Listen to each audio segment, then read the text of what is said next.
Всем привет, друзья! Сегодня просто такая удача. Я приобрела вот этот аромат, который вы видите, Кошерель Амор Амор, остаток во флаконе. Это я сегодня сходила на барахолку, и там мне попалось вот такое, ну, можно сказать, сокровище, да, наверное. Так мне, по крайней мере, кажется. Не знаю, как его никто не купил, почему никто не обратил внимания, не заметил. Это же в свое время был просто культовый аромат. Мне кажется, он совершил какой-то прорыв в свое время, вот в начале 2000-х, тогда как раз свежаки были в моде, все носили какие-то свежие ароматы, а этот появился такой вот сладкий аромат. И я не знаю, почему-то никто, как обычно у нас в городе, нет парфманьяков, как обычно никто не обратил внимания. Ну или же, может быть, те парфманьяки считают, что это рынок не для них, и там ничего интересного нет, и, может быть, они по нему не ходят каждые выходные, как я. Поэтому вот он достался мне за, я считаю, за очень небольшую цену, всего за 800 рублей. Это 50 миллилитров было изначально. Ну, в остатке тут, я думаю, там 40 с чем-то, наверное, есть. Нет, не 40, вернее, 30 с чем-то, наверное, 35 или ближе к 40. В общем, где-то так. И бабуля продавала, пожилая женщина, в общем. У меня было там два парфюма, вот этот и еще один, там похоже, ну, я там не нашла на втором название бренда.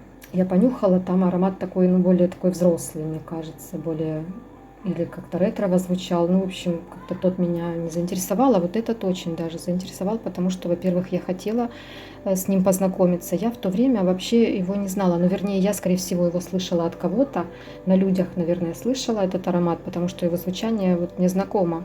Когда я сейчас его на себя нанесла сегодня, то да, звучание знакомое, скорее всего, кто-то пользовался в моем окружении этим ароматом, но у меня его не было. Я тогда не увлекалась парфюмерией, тогда только начинала покупать какие-то ароматы сетевых марок, Oriflame, Faberlic Avon, и другие какие-то приоритеты были, да. Всегда было интересно с ним познакомиться, но у нас выбор не слишком большой. Вот нигде мне не попался этот аромат, хоть я часто захожу в какие-то магазины, подхожу к каким-то точкам, где есть оригинал и люкс. Ну, нигде как-то его нет. Наверное, считается, он уже вышел из моды, и никто не хочет его покупать. Поэтому, наверное, продавцы его не закупают, я не знаю.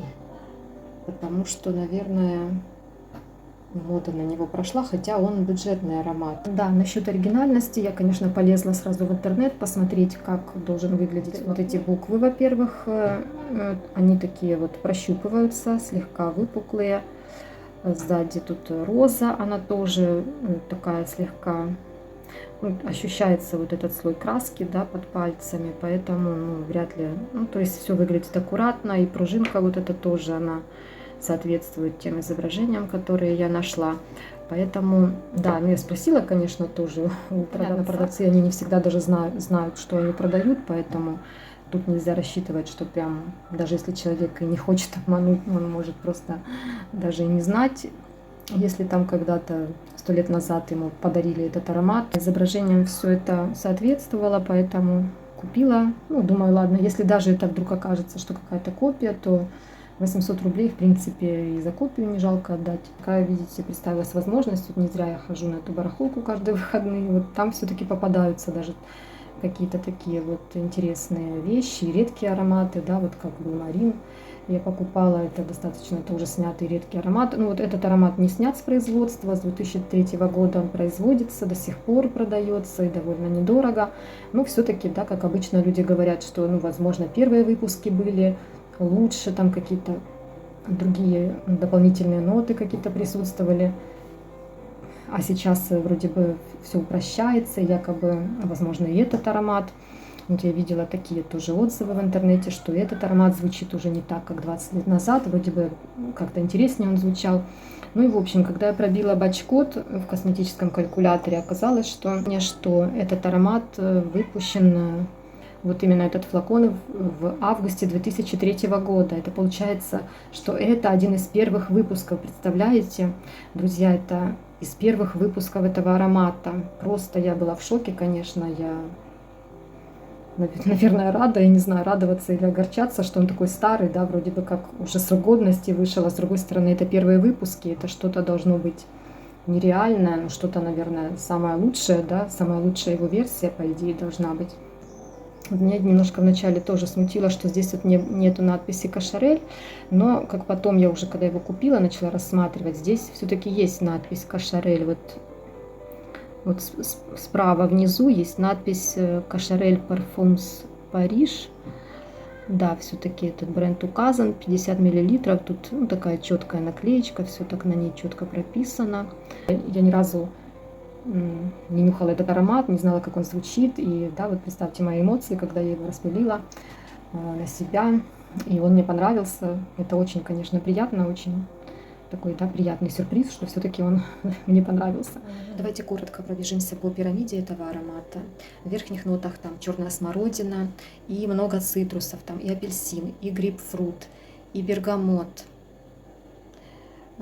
и что-то еще. В общем, черная смородина и цитрусы. Средние ноты — это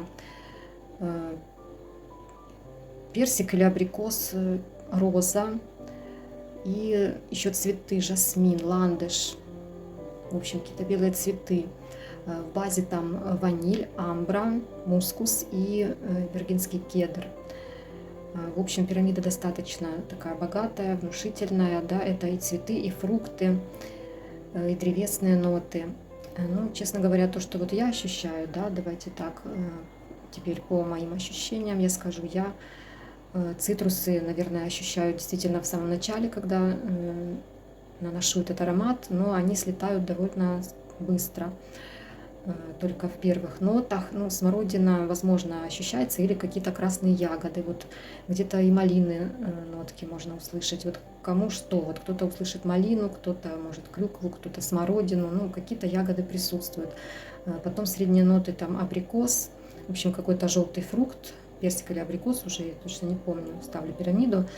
В общем, да, это ощущается, вот этот желтый фрукт. Ну, роза, да, скорее всего, тоже ощущается. Цветы, белые цветы, ну, возможно, но, наверное, в меньшей степени. Все-таки вот эта роза с фруктами, скорее всего, тут больше можно выделить фрукты и розу. Ну, возможно, какой-то цветок, я не знаю, ландыш, мне кажется, очень нежный. Ну, может быть, конечно, этот аромат вообще такой, по сравнению с другими ванильными сладкими ароматами, вот когда я сравнила свои какие-то сладкие ароматы с ним, то да, он имеет какую-то свежую ноту, что-то есть в нем такое, более свежо он звучит, чем другие сладкие ароматы. Какая-то вот кислинка, вот эта фруктовая, цветочная в нем присутствует. Мускус я не слышу в базе, ваниль слышу.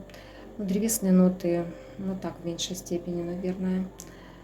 В базе, да, он уходит в такую вот ванильную какую-то ноту, такую легкую ванильность. Она не тяжелая, не слишком сладкая.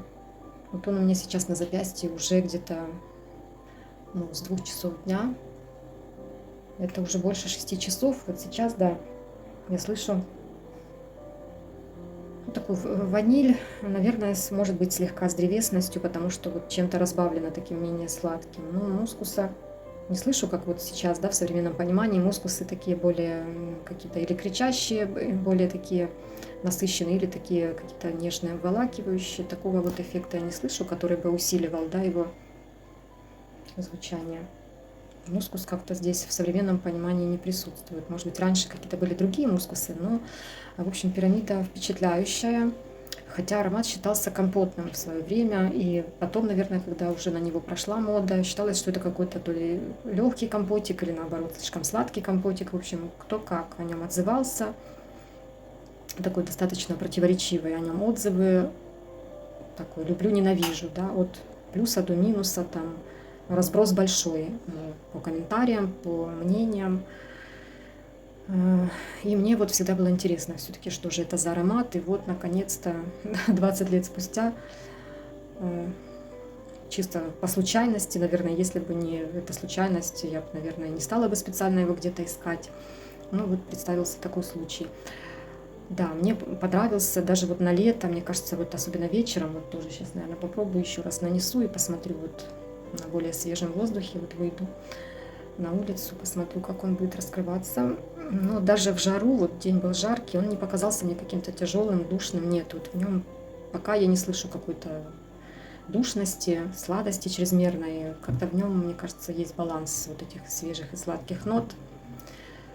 Поэтому, в общем, пока я очень довольна этой покупкой. Вообще он как бы вписывается в мою концепцию отбора ароматов, которые я покупаю в свою коллекцию. Он очень даже вписался, потому что вот эти ароматы 90-х, 80-х, 2000-х, вот именно такие знаковые, которые были в то время очень популярны. Вот у меня есть такое желание вот именно собирать такие ароматы. Вот, например, что у меня есть? У меня есть ультрафиолет от Paco Rabanne, тоже аромат конец 90-х, начало 2000-х. Кстати, создатель аромата это Доминик Рапион и как-то забыла, как второго парфюмера, но Доминик Рапион, конечно, в представлении не нуждается, он создал там массу известнейших ароматов. А вот второй, как-то Брюе, по-моему, Винсент Брюе или что-то такое.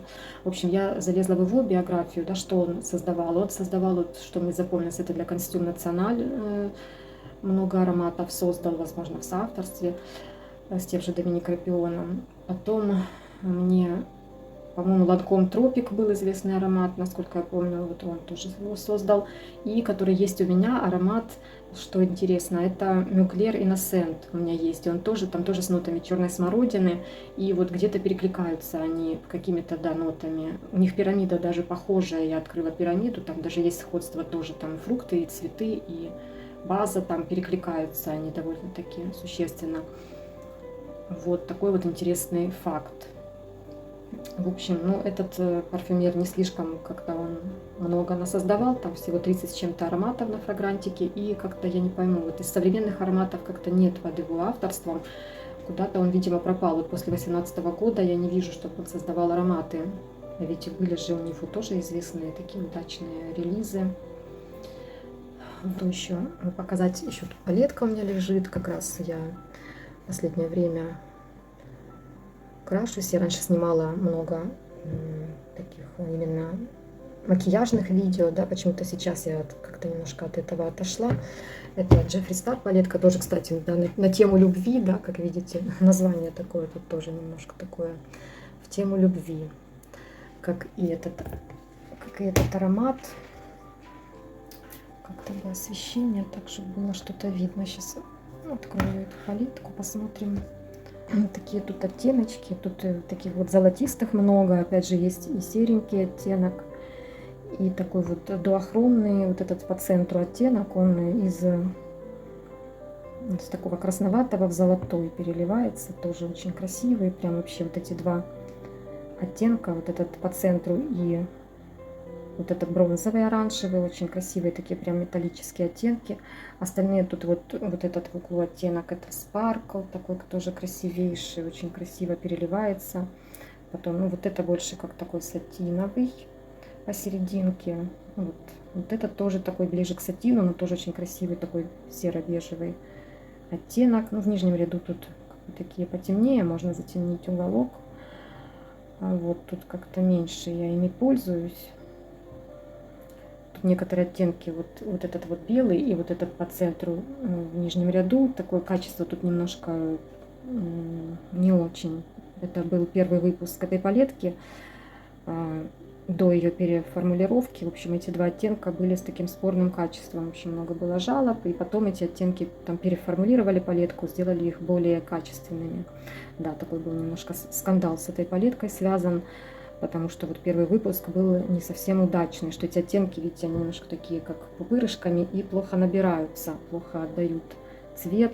Оттенки к остальным вообще нет претензий, прекрасные, тут просто разная текстура, да, и сатины, и спарклы, и такой вот, как тоже сатин с отдельными блестками, вот здесь такой тоже эксплицит называется.